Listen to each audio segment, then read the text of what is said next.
You should never feel ashamed of being wrong. We all make mistakes. Just take me, for example. I'm pretty sure I'm a mistake. Jimmy Donaldson is a 26-year-old philanthropist, entrepreneur, influencer, and millionaire, and over the next few minutes, we're going to take a look at how Mr. Beast went from a Minecraft YouTuber to the man who's watching his million-dollar empire crumble down around him as I speak. I'm just kidding, no we fucking aren't. Hi, I'm not the internet anarchist, but I also don't have that stupid fucking accent. I don't make video essays either, so I'm going to try and cram as much brain rot as I can in the next few minutes as humanly possible, but most of everything I'm going to say will either force you to hate me, discredit me, or make you think about who Mr. Beast really is. It's only fair of me to preface this video by stating that I was never really a Mr. Beast fan. I've never really cared what Jimmy's been into, and now that I'm watching everything unfold around him, I feel almost nothing, apart from validation. Let me explain. The first time I was introduced to Jimmy's content, he was presented to me as a YouTuber who gives back to his fans. A completely different style of YouTuber. One who looks beyond the wealth and shows appreciation for the people who got him where he is. And the first video I was ever presented with was a video in which Jimmy was giving back to his friend's dad. Another video that crossed my path was one in which he was giving away his Tesla to one lucky winner of the Mr. Beast crew. You get the point. I'm sure all of his videos aren't like this, but it begins to paint the picture of a guy who loves to give back to the people around him. It reminds me of that time Snoop Dogg complained that Xbox Live went down and messaged Bill Gates, and a few years later Microsoft sent him an Xbox-shaped fridge. And another to one lucky contestant. Maybe that doesn't make sense to you, but it seems like the support doesn't often return to the ones that buy the games, or pay extra for limited edition, or watch and support the content. And speaking of support, I'd like to take a minute to beg you to care about my channel for no particular reason, other than my own selfish desire to succeed. No, but we recently surpassed 1,000 subs, and I'm hoping we can hit 5,000 before next year. So consider subscribing, leave a comment, let me know what you think, like, share the video, you get the fucking point. Now, Jimmy earned his money, and he can do whatever the hell he wants to with it. But let's not paint the picture of such a fucking hero when you center your videos around what a good fucking person you are. It makes you look as pretentious as those lawn care channels that offer to clean up somebody's garden as a good deed that we can all learn from. Or the channels that go around giving money out to someone in need, but no one considers that it isn't exactly as kind as you think it is. Of course they're helping someone, but are they willing to do it off camera, where they can't make up the cash they gave away in views and likes? Fuck no. Philanthropy is a great way to show that it's not always about the money. Maybe something else that just seems more important, something greater than yourself. But when your content begins to center around it, it just feels like you want people to know what a good person you are.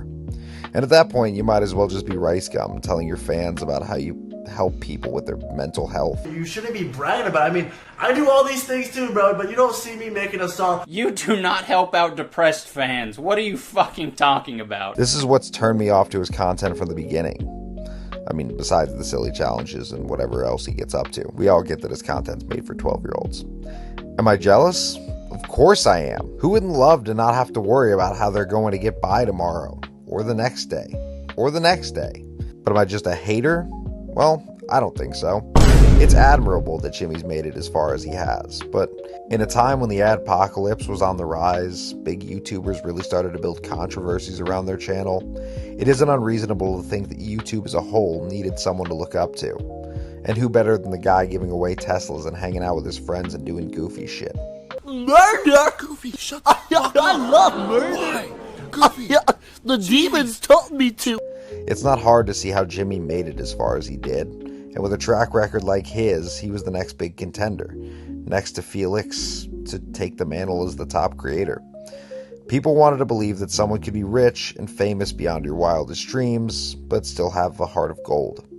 In fact, he's unintentionally put himself on a pedestal so high that all it would take is just a little bump to knock him right back down. Fortunately, as of recently, that bump has been more akin to the Kool-Aid Man, breaking through the brick wall, going full force and completely bodying the fucking pedestal as Jimmy comes crashing down neck first. Now, considering everything that's come out about Jimmy, his associates, or his empire in the past week, it's fair to say that we all have our slight grievances.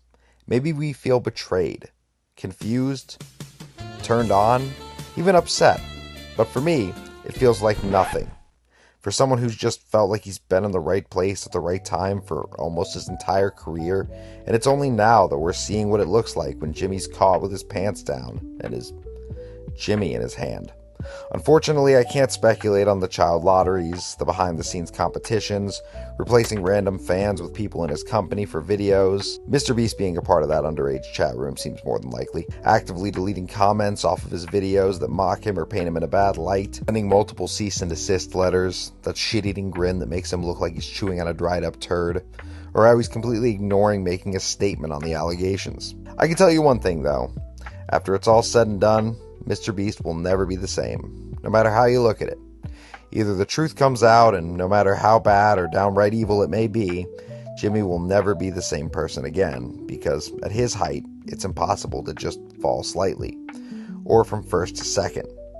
Or the truth will be buried, people will be silenced or paid off, and no one will ever trust him again. Regardless of what happens, Mr. Beast will continue to succeed, whether we like it or not, because at the end of the day, he's too powerful to destroy. Either way, I'll be here to watch it happen, and I would love for you to watch it with me, for better or for worse. If I had to close on any message, though, it's that family will always come before anything else. The more money you acquire, the less you're willing to give it away. And if you want to be a good person, don't fucking film it to show your audience. You fucking douche. Thanks so much for watching to the end. A big shout out to my patrons, Jessica and Joe. Thank you so much to my fantastic editor and to my channel artist.